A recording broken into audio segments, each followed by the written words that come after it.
definitely wasn't expecting to do 3. So I'm going to do the first poem that I ever did at, well, it's not the first poem I ever did at Some-Antics, it's one that I did for the first ever time that I performed.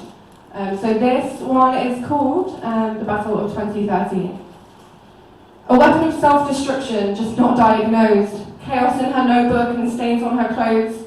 My homework was due. Miss, I forgot. Stop lying, Melissa. I promise I'm not. Because for the end of the class, my mind was overseas, dreaming of my new fixation with scrapbooking my family trees. Melissa, can you listen? I would listen and not hear. And my ear would close itself off. But I can't fail this class, a failure I am not. So the week before my GCSEs, I'm in my bedroom crying on my knees, staring at 2 years worth of history that I couldn't take in because my head kept taking me to somewhere else. You're not doing justice to yourself. Certain that I was bright because when I zoned in, I answered the questions right, but zoning in wasn't the issue, it was keeping me there. Impossible to shackle me to my chair, my mind would break me free with ease and I would wrestle with me. Force the shackles back on, they'd cut into the girl who was so desperate to break free. It's only easy for those whose minds and bodies don't try to flee. So tie my hands up and tape up my mouth, just listen, you need to pass or your life will go south, but it didn't matter because everyone was handing me information on a platter and hungry I was not. Not for this food, but for what food? It changed every week. A new career adventure I would seek because my attention span was weak. So what am I? A failure of living by the norm? I felt different and constantly torn between different paths. I just wanted to succeed. But my superpower, I couldn't become a byproduct of the structure that they would feed. My mind does not operate on a basis of being basic. I'm compassionate, complicated and creative. So I talked about the wars that changed the course of history, but the battle inside my brain to you is a mystery.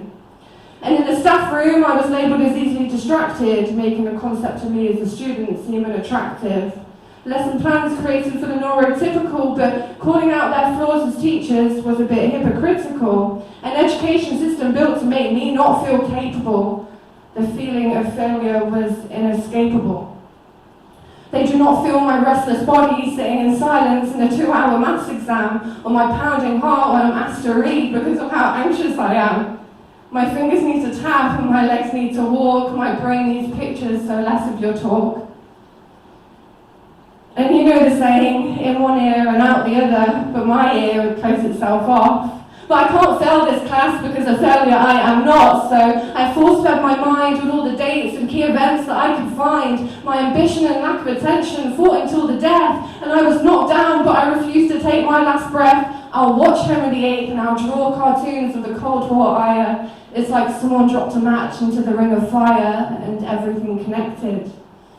I couldn't learn how they did, not present how they wanted me to be. But after revising for days in a state of hyper-focus, I still got a B.